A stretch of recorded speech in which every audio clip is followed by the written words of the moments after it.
எல்லாமே கிளம்பக்கம் போனால் கிடைச்சிடும், கிளம்பக்கம் போனால் கிடைச்சிடும்னா இங்கே யார் கிளம்பக்கம் வந்தாலும் எதுவுமே கிடைக்காது. சும்மா ஒரு பப்ளிக்காக ஒரு பப்ளிசிட்டி கலைஞர் பேருந்து நிலையங்க பேருக்காக வச்சிருக்காங்க. இங்கே கோயம்பேடு கொஞ்சம் ஈஸியாக இருந்தது போகிறதுக்கு.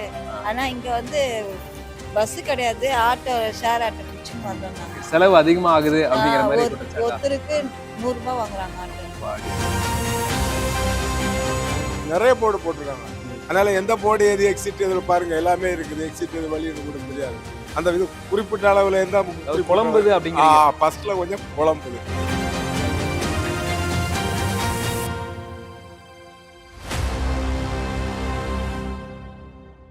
இந்த கலைஞர் நூற்றாண்டு பேருந்து முனையம் எப்படி இருக்கு உங்களுக்கு பார்க்க? நல்லா இருக்குது சார், நல்லா அருமையாகுது.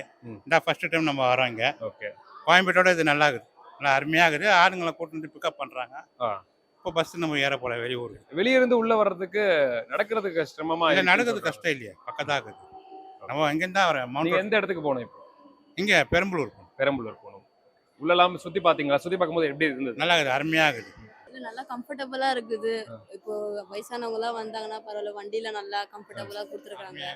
வந்து விடுறதுக்கும் ஈஸியா இருக்குது. கலைஞர் நூற்றாண்டு பேருந்து முனையம் இந்த பார்க்கும் பொழுது உங்களுக்கு மிக பிரம்மாண்டமா தெரியுது. ஆனா மக்களோட என்ன இருக்குன்னா குழப்பமா இருக்கு அப்படின்னு சொல்றாங்க. உங்களுக்கு எப்படி இருக்கு? குழப்பம்லாம் இல்லை, நல்லா கிளியராக இருக்கு. இன்னும் கொஞ்சம் வந்து ஃபெமிலியர் ஆகணும், அவ்வளோதான். இது இனிஷியல் ஸ்டேஜுங்கிறதுனால they may have this thing, but it will okay, it will be very nice to see. நல்லா அழகாக இருக்கா, அருமையாக இருக்கு, கிளியராக இருக்கு. I am so happy to see. உங்களுக்கு என்ன இங்கே ரொம்ப அதிகமாக பிடிச்சிருக்கு? சார், பஸ் ஸ்டாண்டு காட்டன் ஒர்க்கு, பஸ் ஸ்டாண்டு உள்ள அந்த இயற்கை அந்த காலத்தில் உள்ள பழைய இதெல்லாம் வச்சுருக்காங்க. எதுக்கு முன் தோற்றம் எல்லாம் புது மாதிரி தான் இருக்குது. ஆசியா கண்டத்தில் இது பெரிய பஸ் ஸ்டாண்ட் சொல்லியிருக்காங்க. 88 ஏக்கர் அளவு பரப்பளவில் பண்ணியிருக்காங்க. இருக்குது. நாங்கள் நடக்க முடியாதவங்க தான். அங்கேருந்து அந்த வண்டியில் ஏற்றிட்டு இங்கே வர்றதுக்கு நல்லா இருக்கு. ஓகே, உங்களுக்கு பிடிச்சிருக்கா? நல்ல திருப்தியா இருக்கு, நல்லா நீங்க நீட்டா எந்த இடத்துல இருக்கு. இருந்து வரீங்க? நாகர்கோயில். நல்லா இருக்கு, எல்லா வசதியும் செய்து கொடுத்துருக்காங்க, நல்லா இருக்கு, சூப்பரா இருக்கு. ஓகே, சென்னையில நீங்க நிறைய வாட்டி கோயம்பேடுல ஏறி இருப்பீங்க. ஆமா. அங்கேயும் இங்கேயும் என்ன அதை வித்தியாசம்? விட இது நல்ல நீட்டா எல்லா வசதிகளும் இருக்கு. இப்போ தற்சமயம் இருக்க பார்க்கலாம், நல்லா இருக்கு. ஃபியூச்சர்ல பிடிச்சிருக்கு, நல்லா இருக்கு. ஓகே, இப்பதான் உள்ள சுத்தி பாத்தீங்களா? எப்படி இருக்கு? நல்லா இருக்கு, நல்லா இருக்கு, நல்லா இருக்கு. எல்லாரும் எல்லாம் கரெக்டா எல்லாம் சொல்லி தராங்க. நல்ல மக்கள் அரவணைப்பு நிறைய இருக்கு, நல்லா இருக்கு. பரவாயில்ல, நல்லா 10 பேர் வர சௌகரியமா சாப்பிட, பாத்ரூம் சௌகரியம், தண்ணி எல்லாம் வசதியா இருக்கு.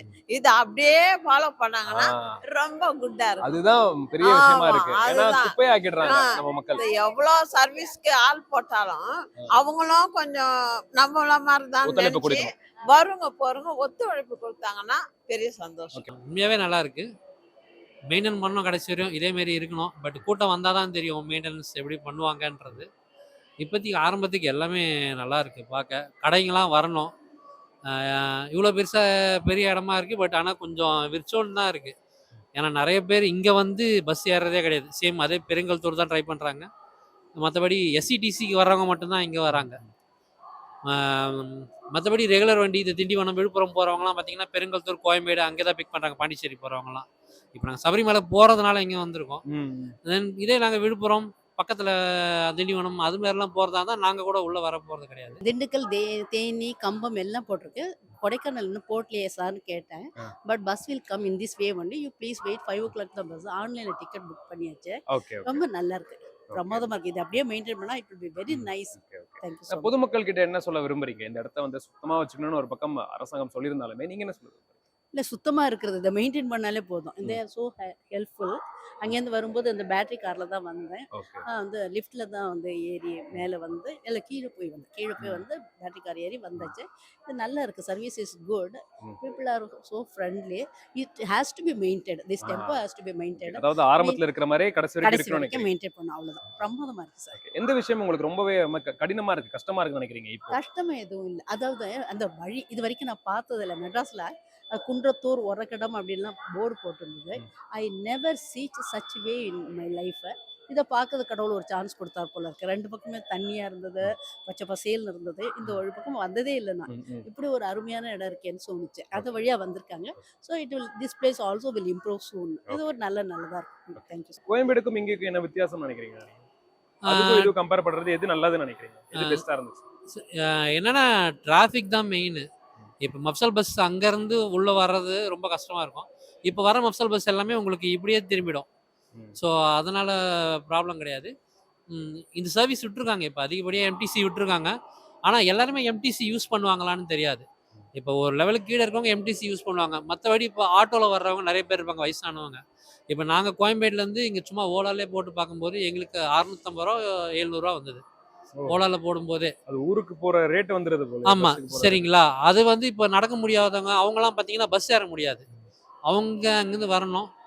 அதுக்கு என்ன பண்றதுன்னா அது பார்க்கணும் இனிமேல். இப்போ எங்களால் நடக்க முடியல. இந்த கேளம்பாக்கம், அந்த கேளம்பாக்கத்துக்கு வர்றதுக்கே பஸ்ஸு கிடையாது.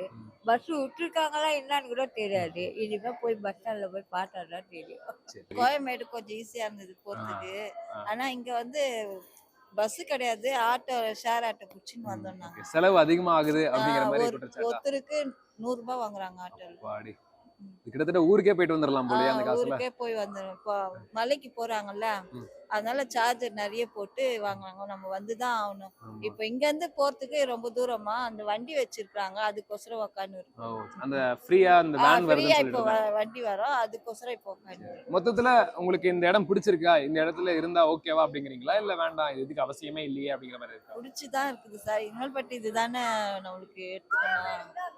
கோயம்பேடு கூட ரொம்ப தூரமா தான் இருந்தது, அதுக்கு பழக பழக சரியா போயிடுச்சு. இப்போ அது அதே போலதான் நம்ம இதையும் எடுத்துக்கணும். சரி, நீங்க எந்த இடத்துல வரீங்க? நான் வேளச்சேரியில இருந்து வரேன். சரி, முன்னாடி கோயம்பேடுல வந்து பாத்தீங்கன்னா அங்க இருக்கிற மக்கள் என்ன சொல்றாங்கன்னா, அங்கிருந்து கிளம்பி இங்க வர்றதுக்கே ஒரு செலவு ஆகுது அப்படிங்கிற மாதிரி சொல்றாங்க. இது அவசியம் நினைக்கிறீங்களா நீங்க? அதாவது அவசியம்னா போக்குவரத்து நெரிசலுக்காக அவங்க பண்ணியிருக்காங்க.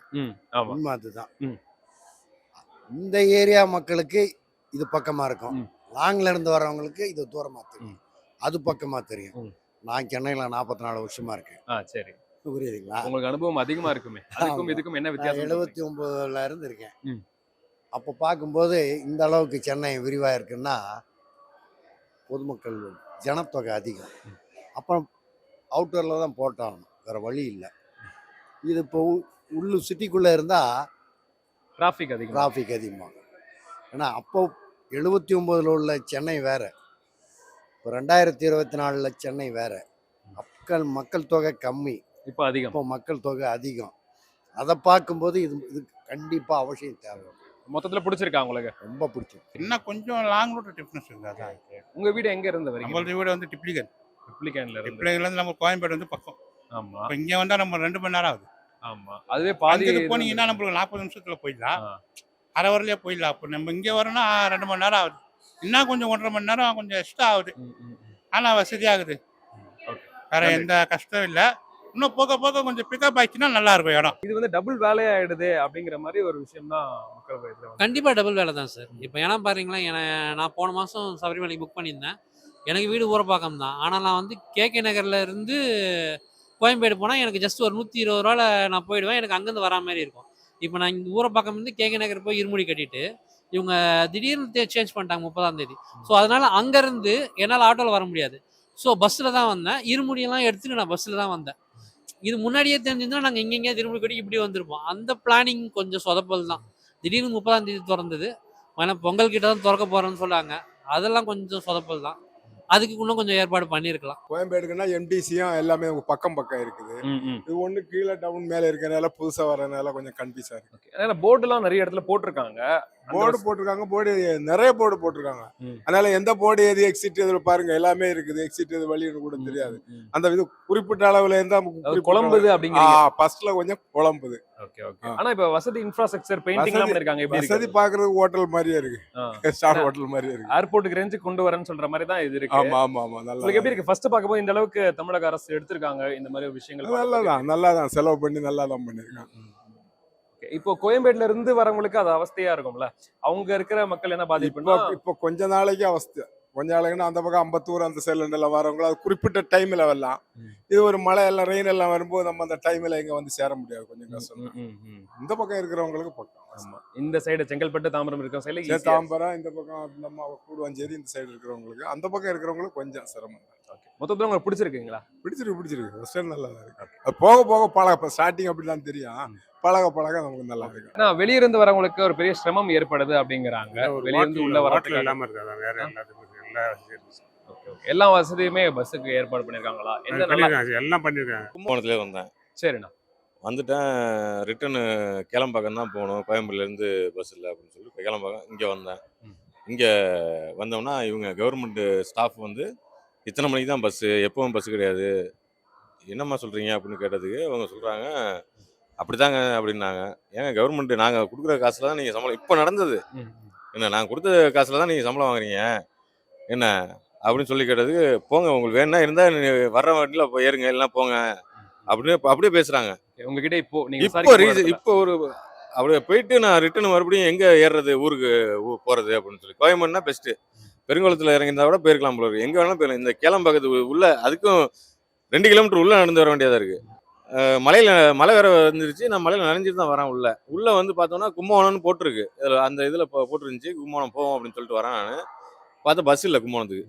சரி இவங்கள்ட்ட கேட்டால் இவங்க சரியான பதில் சொல்ல மாட்றாங்க. வேணா நின்னா இன்னும் போய் ஏறி போங்க, எல்லாம் உங்க இஷ்டத்துக்கு போங்க அப்படின்னு சொன்னாங்க. எங்கே போய் எங்கே ஏறினாலும் கோயம்பேடு போயிட்டோம்னா எல்லா ஊருக்கும் ஃபஸ்ட்டு பஸ் வந்து கிளியர் கிடைக்கும். இப்போ நான் ஊருக்கு போகணும், ஒரு 3 மணி பிளான் பண்ணி நேற்று பிளான் பண்ணிட்டேன். வேணா ஏன் வந்து வேலை முடிஞ்சிச்சு, 3 மணிக்கு நம்ம கிளம்புனா ஊருக்கு போயிடலாம்ட்டு. எல்லாமே கேளம்பாக்கம் போனால் கிடைச்சிரும். நான் இங்கே யார் கேளம்பாக்கம் வந்தாலும் எதுவுமே கிடைக்காது. சும்மா ஒரு பப்ளிசிட்டி கலைஞர் பேருந்து நிலையம் பேருக்காக வச்சிருக்காங்க. தவிர இங்கே போலீஸ் வந்து ஃபுல்லாக இது பண்ணி வச்சிருக்காங்க. போலீஸு இவங்களை ஏதாவது பேசணும்னா யாரும் பேச போகிறதில்ல. இங்கே இல்லைன்னா வெளில போயிட்டு பப்ளிக் சொல்ல போகிறாங்க. நீங்கள் இப்போ வரலனாலும் ஃபேஸ்புக்லேயே ஆன்லைன் இதில் வந்து சொல்லிட்டு தான் போகிறாங்க. இவங்க வந்து இது மிகப்பெரிய தவறு பண்ணிட்டாங்க. கேளம்பாக்கம் கலைஞர் நூற்றாண்டு இதுன்னு சொல்லிட்டு ஒரு பெரிய தவறு பண்ணிட்டாங்க. இது மிகப்பெரிய தவறு. இங்க பஸ் இல்லை, ஒன்றும் இல்லை. உள்ள சுத்திலாம் பார்த்துட்டாங்க. ஒரு பஸ்ஸும் கிடையாது, ஒன்றும் கிடையாது. எல்லா மக்களுமே அவதிப்படுது. எல்லாம் ஏமாந்து தான் வராங்க. இங்கே நானும் வந்துடக்கூடாது, இங்கே இந்த பஸ் ஸ்டாண்டு வந்துடக்கூடாது. எதுக்கு சொல்கிறேன்னா ஒரு பஸ்ஸுமே இல்லை இங்கே. ஆனால் பெருசாக கட்டியிருக்காங்க. 88 ஏக்கர்னு சொல்றாங்க. 88 ஏக்கர், 400 கோடி செலவு. 400 கோடி தானா? பரவாயில்ல. 4000 கோடியாவது போச்சு. இது 400 கோடியா? பரவாயில்ல. என்ன ஆனால் இது இங்கே வேஸ்ட், வர்றது வேஸ்ட்டு. அவங்க பப்ளிக் சர்வெண்ட்டும் சரியான பதில் இல்லை. ஏன்டா இங்கே வந்தோம் அப்படின்னு இருக்கு.